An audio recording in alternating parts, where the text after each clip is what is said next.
Ustadz, apa hukum berdoa meminta azab bagi orang yang telah menzolimi kita? Namanya juga kita bermuamalah, ya juga kesenjangan sosial dalam kehidupan kita, ada kaya, miskin, ganteng, jelek dan lain sebagainya.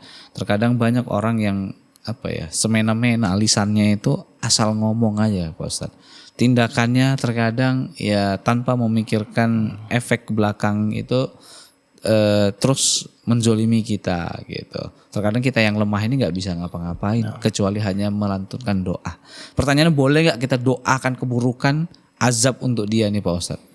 Nah, bismillah, alhamdulillah, salatu wassalamu ala rasulillah wa ala alihi wa ashabihi wa mawala ma ba'du.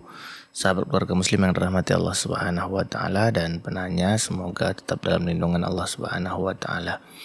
Jadi berkaitan tentang kezaliman, ya, Islam menolak segala bentuk kezaliman, baik kepada Allah atau kepada orang lain. Kezaliman kepada Allah adalah kesyirikan. Allah berfirman, inna syirka la zulmun azim. Sesungguhnya kesyirikan itu adalah kezaliman yang sangat besar. Begitu juga kezaliman kepada Rasulullah sallallahu alaihi wasallam, kezaliman kepada orang tua dengan bentuk kedurhakaan, ya, kezaliman kepada Nabi tadi sallallahu alaihi wasallam adalah dengan tidak mengikutnya sallallahu alaihi wasallam, kezaliman kepada pemimpin dengan tidak mentaatinya, dengan menggunjingnya dan lain sebagainya. Secara umum kezaliman kepada siapapun, karena kezaliman itu berarti meletakkan sesuatu tidak pada tempatnya. Jadi kezaliman itu kan lawan daripada keadilan. Seseorang yang zalim berarti dia tidak berbuat adil. Islam melarang itu semua. Bahkan Nabi sallallahu alaihi wasallam mengatakan, ittaqi da'watal mazlum. Takutlah kalian kepada doa orang-orang yang terzalimi. Ya. Bahkan Nabi mengatakan juga, az-zulmu zulumatun yaumal qiyamah. Kezaliman itu akan menjadi kegelapan pada hari kiamat. Dan satu hadis lagi Nabi mengatakan bahwa orang-orang yang bangkrut itu adalah orang yang membawa harta yang banyak, tapi karena orang yang membawa amalan yang sangat banyak, tetapi karena dia menzalimi orang lain, maka pahalanya itu diberikan kepada orang yang dizaliminya. Jadi mendoakan orang-orang yang menzalimi kita selama doa itu tidak berlebihan sesuai dengan kadar kezaliman dia, maka itu tidak mengapa. Misalnya kita mengatakan, ya Allah, hukumlah dia sebagaimana dia menyakitiku.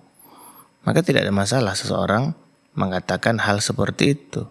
Jadi dari sisi ini, Nabi SAW selalu mengingatkan kita untuk tidak berbuat zalim kepada orang lain. Seperti itu. Dan menjelaskan bahwa orang yang terzalimi itu doanya akan dikabulkan oleh Allah. Tidak ada laisa bainahu wa bainallahi hijab.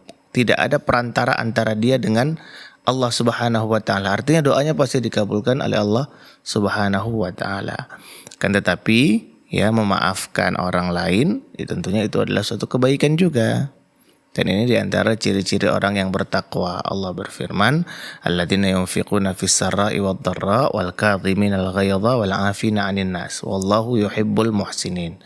Yaitu orang-orang yang bertakwa itu adalah mereka senantiasa berinfak dalam keadaan lapang maupun sulit. Ya, wal 'afina wal kadhiminal ghaidh, orang yang bisa menahan amarahnya. Wal 'afina 'anil nas, dan memaafkan manusia. Wallahu yuhibbul muhsinin, dan Allah mencintai orang-orang yang berbuat ihsan. Jadi kalau ditanya boleh, tapi kalau ditanya mana yang lebih afdol, seseorang tentunya memaafkan. Wallahu a'lam.